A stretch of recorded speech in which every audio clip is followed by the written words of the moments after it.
women's basketball is on the up, and we all know why. Everyone except Angel Reese, it seems. The former LSU national champion has frequently found the spotlight throughout her young career, assigning herself a key role in a rivalry that she says has transformed the sport and put women's basketball players on the map. She wants you to know that she's one of the main reasons the sport is growing. However, if you've been keeping an eye on the WNBA over the past couple seasons, I think you already know it's not to do with Angel Reese. Let's take a closer look at one of the most overrated players in all of America. The Chicago Sky drafted Angel Reese 7th overall in 2024, in the hope that the 6'3" forward could help get the team back to winning ways. An 18-22 record in 2023 was good enough for a playoff appearance for Chicago, and the arrival of Reese was seen as an opportunity to get the team primed for a deeper run in 2024. She earned her top 10 pick status thanks to a stellar college career at LSU. There, she helped the Tigers win a national championship in 2022-23, notching 23 points and 15.4 rebounds per game. It wasn't just her gaudy numbers and championship ring that put her in the spotlight, though. It was her self-imposed rivalry with the actual superstar of the college game, Caitlin Clark. The LSU Tigers faced off against Clark's Iowa Hawkeyes in that 2023 national championship game. When it was clear that the Tigers were heading for the title, Reese got the celebrations going early and made sure her rival, Caitlin Clark, knew all about it. She has since claimed that this rivalry between her and Caitlin is the sole reason women's basketball is on the rise. People are talking about women's basketball, but you never would think that we'd be talking about women's basketball. People are pulling up to games. We got celebrities coming to games, sold out arenas, just because of one single game. And just looking at that, I'll take that role. I'll take the bad guy role, and I'll continue to take that on and be that for my teammates. And if I want to be that, and I know I'll go down in history, I'll look back in 20 years and be like, yeah, the reason why we watching women's basketball is not just because of one person. It's because of me too, and I want y'all to realize that. It's not just because of one person. The numbers are indeed up for the WNBA, but is Angel Reese justified in taking the credit? Because she thinks she's going down in history, whereas basketball fans around the nation seem to have a different idea about her standing in the game. Jason Whitlock summed it up well during the 2024 season, stating that Angel Reese is paying the cost at this moment for attaching her brand to Caitlin Clark's brand. And he has a point.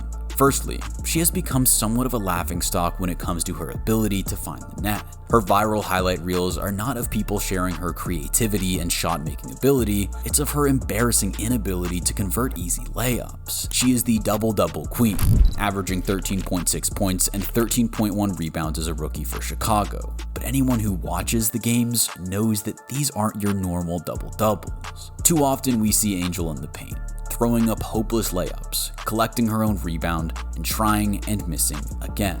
She's good for this kind of lowlight once or twice or thrice a game, conveniently padding her stats as fans watch on in despair. In 2025, her struggles continued. Through the first 6 games of the season, she's shooting just 31.1% from the field, converting a dismal 32.7% of shots from within 5 feet of the basket. These are meant to be the easy buckets, yet she's missing them with startling frequency. After 6 games in 2025, she's the proud holder of a 28% field goal percentage on attempts from within 3 feet of the basket. Ouch. It's not just the numbers either. In 2024, as a rookie, when she also failed to crack the 40% mark for field goals, it was the eye-popping ways that she was missing the layups that stood out. Uncontested attempts would roll off the rim harmlessly, and when she took slightly more ambitious shots on the move, many of them didn't even come close. From her entire rookie season, her field goal percentage between 3 and 10 feet was just 25%.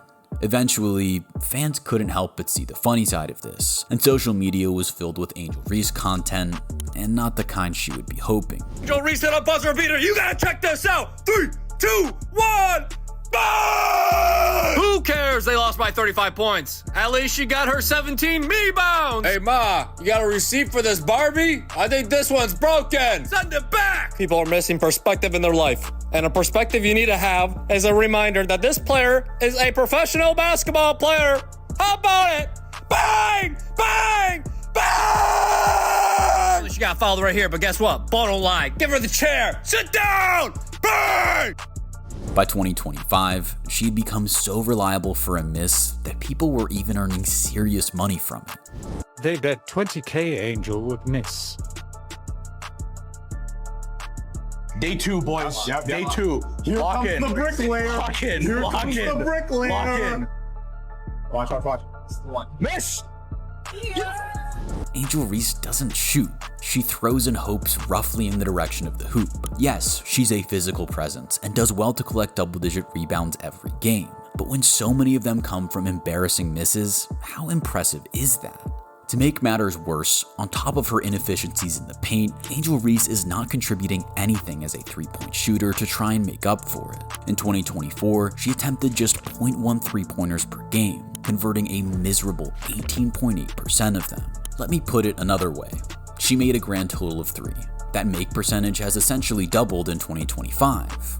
However, there's some important context. In her first 6 games, she has attempted just 3, making 1 of them. So it clearly still isn't a big part of her game plan, which is an issue considering she's shooting a remarkably low 31.1% from the field as a sophomore. There just aren't enough points coming from Angel Reese, considering the number of shots she actually takes, and the team is suffering for it. With under 3 assists per game, they aren't getting much help there either, and her 70% from the free throw line isn't exactly going to impress people. The one area she does stand out is, of course, her rebounding. She led the WNBA with 13.1 as a rookie, and is still leading it again with 12.3 in 2025. She can grab those boards for sure, but it's starting to really look like that's all she's good at. The other problem that Angel Reese has is one that she's completely made for herself. As you have seen from these social media clips, Reese has become a bit of a target, but it is largely self-inflicted, primarily because of her entering the league and immediately taking credit for transforming the sport. Let's remind ourselves just how highly she valued herself as a rookie.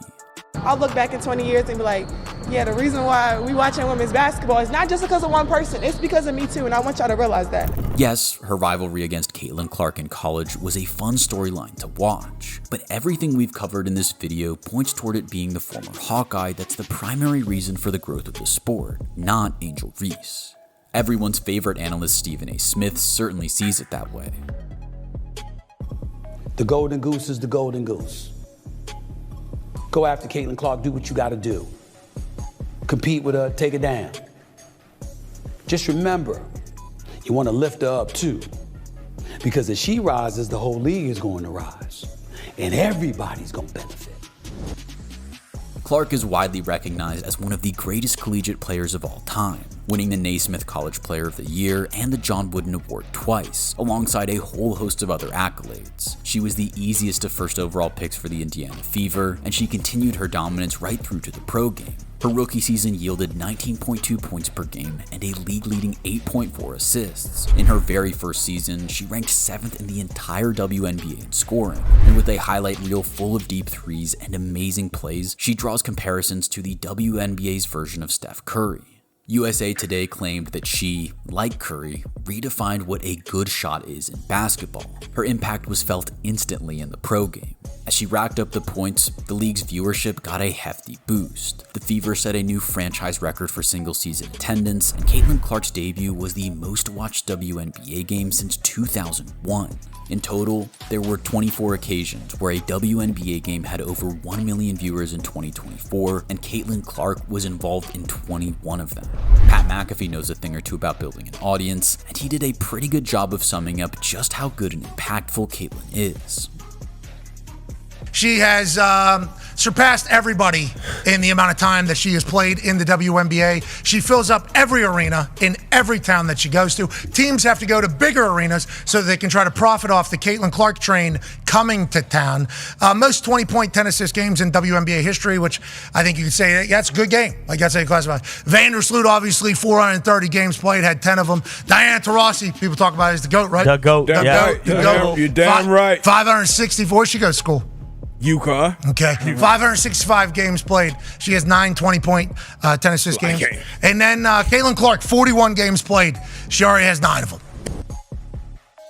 Between the incredible highlights, eye-popping stats, and straight-up facts regarding WNBA viewership, it's hard to argue against anything other than Caitlin Clark being the golden ticket of the WNBA and the clear-cut reason the sport is on the rise. Despite this, Angel Reese has been eager to make her case as an equal contributor to this rise, despite falling to the 7th pick in the same draft as Clark and earning a reputation for her embarrassing misses rather than meaningful contributions on the court.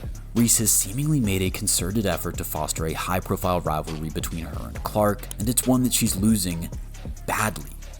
First of all, it's not a rivalry. Not when you're losing by 35 points on opening. That's true. It's not rivalry. Indiana Fever's on a different level than the Chicago Sky. Let's get that out the way. Secondly, as much as we love Angel Reese because she is special, she's not Caitlin Clark as a player. Caitlin Clark is on a different level. We just have to own that. Angel Reese can rebound the basketball. She's a damn good player. She's got a bright future in the WNBA, but Caitlin Clark is next level. The pair have met 5 times in the regular season, with Clark logging 4 wins and Reese getting just 1. On top of that, Clark has a comfortable edge in almost every category, including points, assists, blocks, field goal percentage, 3-point percentage, free throw percentage, and more. Angel, meanwhile, is dominating on the rebounds front, as expected, and has 0.1 more steals per game. To make matters worse, it's clear that Angel is resorting to dirty tactics to make up for being on the back foot in the rivalry. Her not-so-subtle wipeout against Clark last year certainly made her feelings known, and her overreaction to Clark committing a relatively soft foul earlier in the 2025 season shows a player who has a strong dislike of her rival. Robert Griffin III, who's more known for his takes on football, was quick to point this out after seeing the foul. 17% of all flagrant fouls in the WNBA in 2024 were against Caitlin Clark, and you only have to look at this highlight reel to see which team was the biggest culprit. Yep, it's Angel Reese's Chicago Sky. By all accounts, Angel Reese is still riding the wave of success she had in college, and not quite getting the fact that Caitlin and many other players within the WNBA are far superior basketball players. She's losing her rivalry with Clark in embarrassing fashion, and her claim of being a key contributor to the growth of the sport is downright disrespectful to other players in the WNBA, who have contributed far more than her. Yes, she had a glittering college career, and had some good moments as a rookie, earning an all-star selection for her efforts, but there's far more that she needs to develop before she can claim to have the superstar status that she clearly believes she already has. She made headlines for the wrong reasons again in 2025 when suggesting she and her fellow WNBA players should strike to get better pay packages. Now, I'm all for women making a case for being paid more, but I'm not sure Angel Reese is the best individual to be leading the fight. While her on-court production is spiraling in the form of a 31% field goal percentage in 2025, it seems there are more important things for her to be focusing on, or else she could risk being out of the WNBA altogether. While that may seem like a bit of an overreaction, it's important to remember that Angel doesn't contribute assists or a 3-point shot. So if she can't improve her shocking inefficiency in the paint, the Chicago Sky might have some tough decisions to make. Of course, she's only at the beginning of her second season as a pro, so there's plenty of time to figure it out, but it's a reminder that she should sharpen this aspect of her game before she gets too vocal about her legendary standing in the sport and how much she deserves to be paid. Also, if Angel Reese is able to polish those aspects of her game, it would make her currently one-sided beef with Caitlin Clark a far more compelling rivalry at the pro level. But what do you think? Am I being too harsh on the rebounding queen? Or am I justified to be concerned for Angel Reese's future in the WNBA? Let me know in the comments.